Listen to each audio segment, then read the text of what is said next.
Well, I've got absolutely nothing to do today, so I don't know, I guess I'll watch some Casper the Friendly Ghost, because that's the sure sign of nothing to do, watching a cartoon series that's such a desperate attempt to cure boredom that I think I actually would rather watch paint dry, because at least the paint doesn't annoy me. There he is, that little character that I guess some people like. Who the hell is this guy?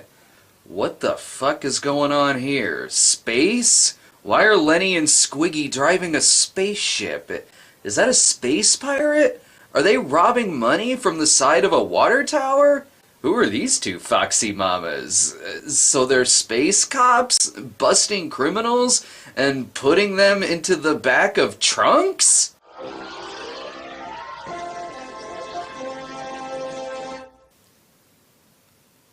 What in the hell was that? In case you didn't notice, this isn't quite Casper the Friendly Ghost. What you're looking at here is a Saturday morning cartoon called Casper and the Angels, which aired from 1979 to 1980. Hanna-Barbera's second attempt to use existing characters as a crossover with Charlie's Angels imagery, the first being Captain Caveman and the Teen Angels in 1977. But more importantly, this was also part of the long line of 1970s, early 1980s cartoon series to place other popular characters in outer space for some reason. It was a brief trend that was simultaneously confusing and awesome, in an only could have happened at a certain point in our television history sort of way. In fact, Casper and the Angels may be one of the least weird of the bunch. 1982 brought us Gilligan's Planet, the Fonz and the Happy Days gang also featured an episode in outer space,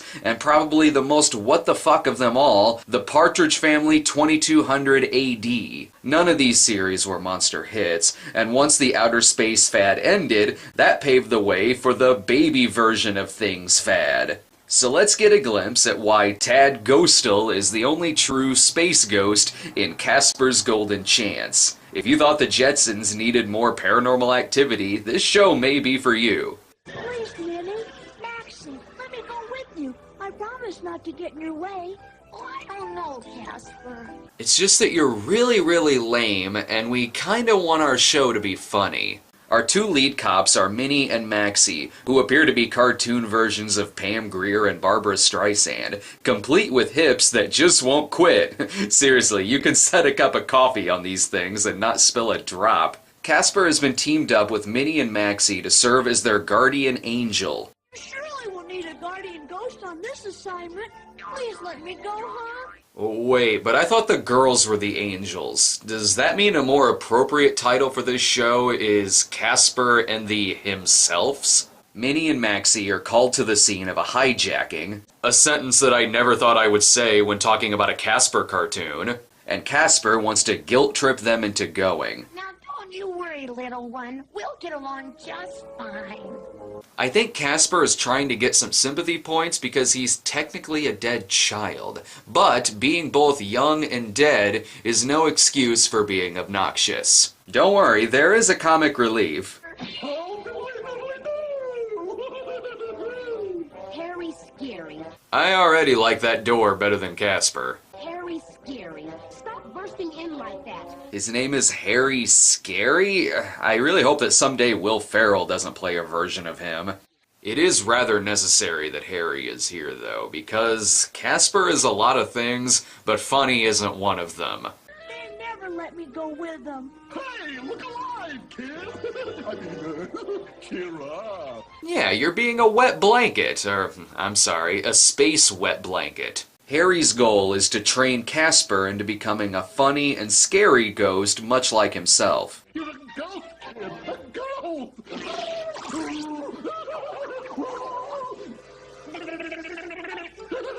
Am I getting through to you, kid? And as a ghost, you need to be dropping mass amounts of LSD like apparently Harry is doing. Question is, why was Casper, of all people, sent to be a guardian angel to two space cops? I hear you, Harry, but I was was assigned here as guardian ghost by headquarters. Ghost headquarters, kid. Ghost headquarters. Ghost headquarters. It's not often that you see something that may have inspired both Monsters, Inc. and Cagney and Lacey. But Casper has a reason for being so lame. I have my orders and I like being a guardian ghost. I don't like to scare people. To be fair to Casper, he couldn't scare anyone if he tried, nor could he make them laugh. Seriously, there's a reason the Turkish version is much better than the real version. I guess everyone in this universe knows that ghosts exist. And now to get my...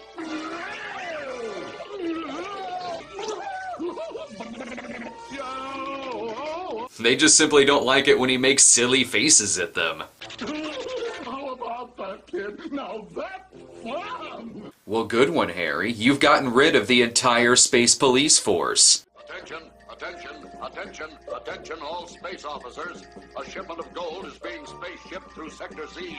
Huh, well that sounds future spacey. Let's get right on that. Casper goes right through the door, which I guess leads to the wall of the building. Golly Jupiter! I've never handled with space hijackers before, Maxie. Space hijackers. I love any and all sci-fi that makes things sound more futuristic by simply adding the word space to it. Even a word like hijackers, because it shouldn't matter if they're in space or not. If you're a hijacker, that's a really bad thing.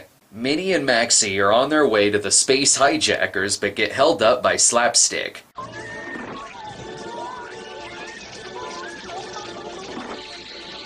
You know what they say, in space, no one can hear you wash your space jet ski. What happened? Was that a real rocket wash? Why are you asking that question like you're surprised? Is a space wash what's so hard to believe about this future society? According to this, space would be a great place to live and breathe, so long as we get rid of the whole space thing.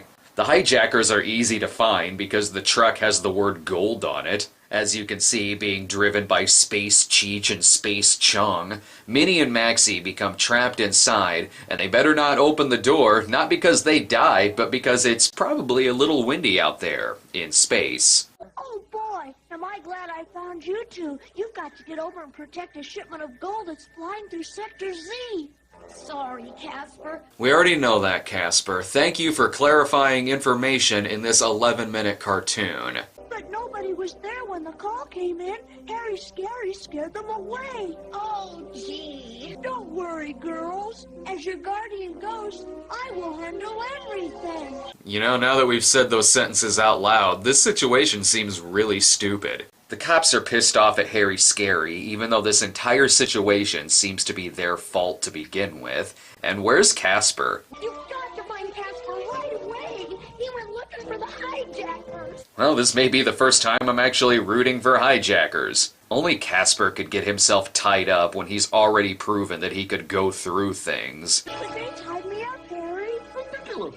For one thing, kid, you can't tie a ghost up. Thanks, Harry. The more that Harry Scary talks, the more I think he really should have been the star of this show, and that Casper was only put here for name recognition. But I'm a guardian ghost. I'm not good at your ghost-type tricks. Casper, you seem to be using that as an excuse to be a giant pussy. Oh, I'm sorry, space pussy. Plus, he had no problem flying through things earlier. Casper tries to scare the hijackers, but they seem to think he's as lame as the audience does, so Harry does his job for him, once again making Casper completely and utterly useless. As it turns out, the hijackers accidentally hijacked a truck of Gold's bubblegum, and hey Casper, gold or not, that's still stolen property you're dealing with, asshole. The gum is used to, I guess, suffocate the hijackers to death, and to give Harry the last few lines of dialogue. If you ask me, these guys bit off more than they could chew. Huh, should I put in that stock footage of Jake reacting to this? Watch out, Harry! Always a blowhard, eh, Harry? Not sure yet. Well, I guess that about covers everything. You said it, Harry. Okay, why not?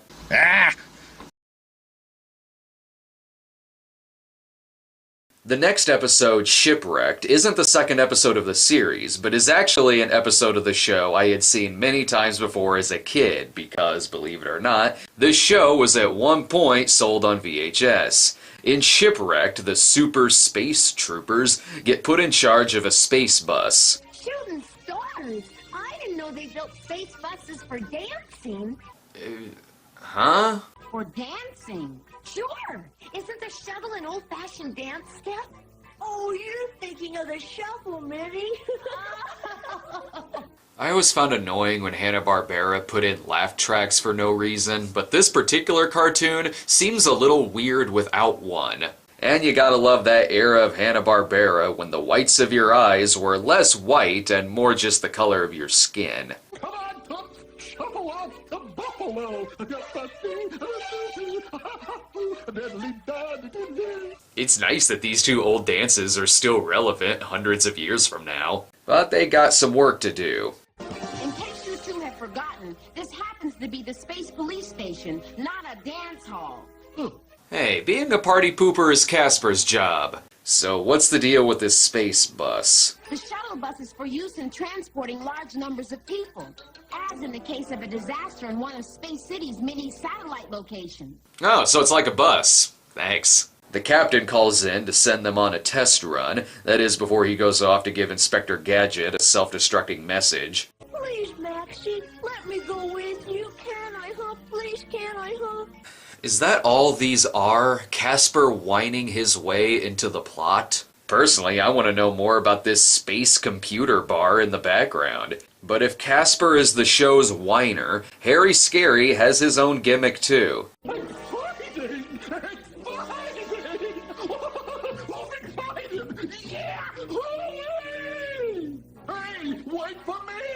That's right, continuing to sell mass amounts of sugar and acid cubes to the audience. Good news, everyone! In a future episode, maybe the space bus will have a romance with Bender Bending Rodriguez. It's rather simple, Minnie. I studied the operations manual. Yeah, she's got it all figured out. You just gotta hit a lot of buttons first.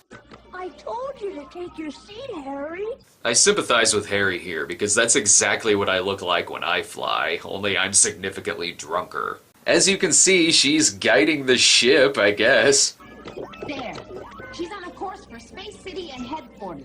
Okay, I get adding the word space to things, but when it comes to a location, why not name the city first? Because I'm positive this isn't the only city in this universe. Why not something like Space New York or Spacelantis? Maxie sets the ship on autopilot to go kill some time with Casper and Harry. How about this, Kiddly-Dill? This is the only way to fly, eh?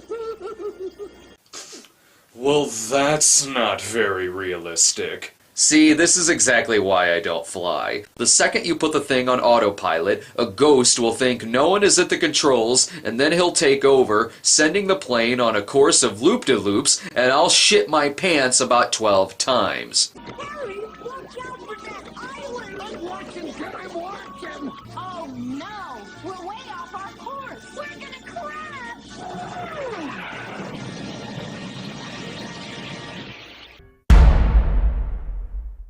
And to think this was a perfect opportunity for a Gilligan's Planet crossover. Harry Scary, I might have known that you'd be the cause of this. It's called communication. You probably should have told him you were putting the ship on autopilot. We're really in a spot this time, thanks to our bungling friend Harry Scary. I know when to get lost. Yeah, after he's gotten us lost.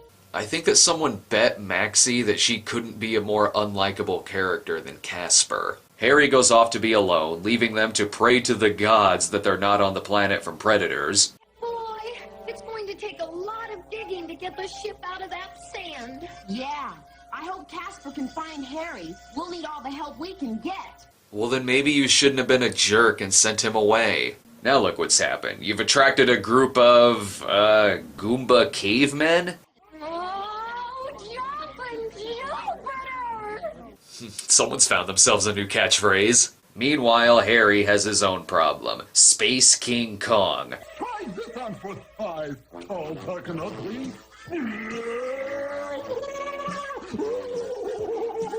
Yeah. All you did was make him angry, Harry. Hey, give him a break. Harry's the only one bringing actual comedy to this thing. Casper and Harry find that Minnie and Maxie have been taken away, and I'm sure if you look at one of the trees, it probably says Space Croatone. Minnie and Maxie have been taken prisoner, which means they're completely unguarded and forced to sweep the deck, unrestrained. It's a situation that I'm sure they could have gotten out of, even if our heroes weren't there. Harry better be careful. I think he only has a few more special scare moves left before he has to power up.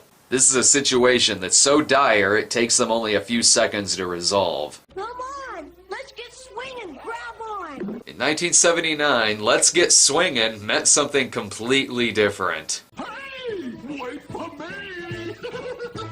Jumping Jupiter!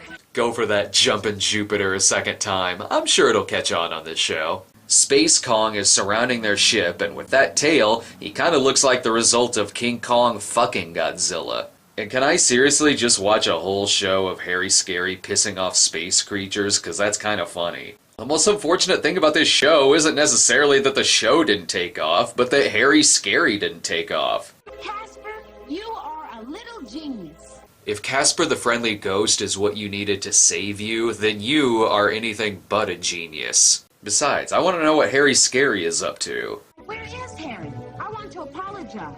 Okay, Maxie Waxy, it can wait till later.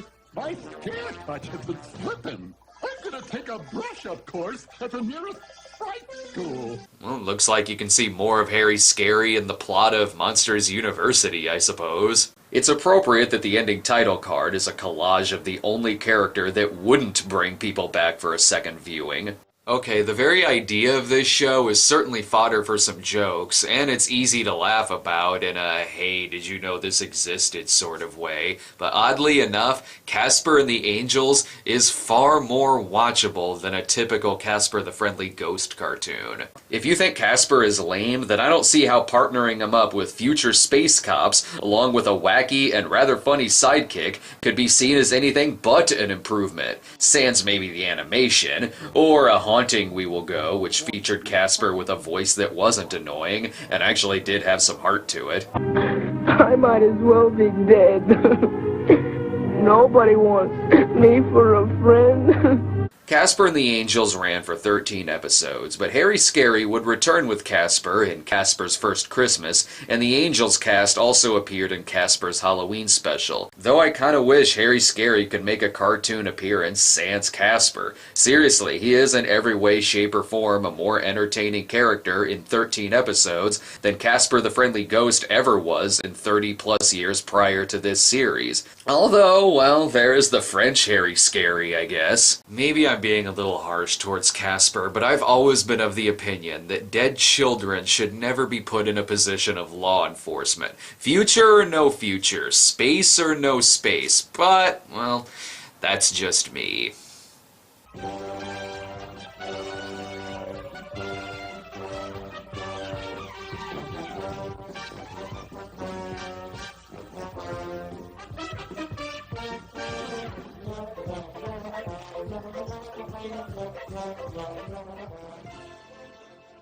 Riggedy, riggedy, rock. Dum, dum, dum, dum. Riggedy, riggedy, rock. Ding the mouth right up the clock.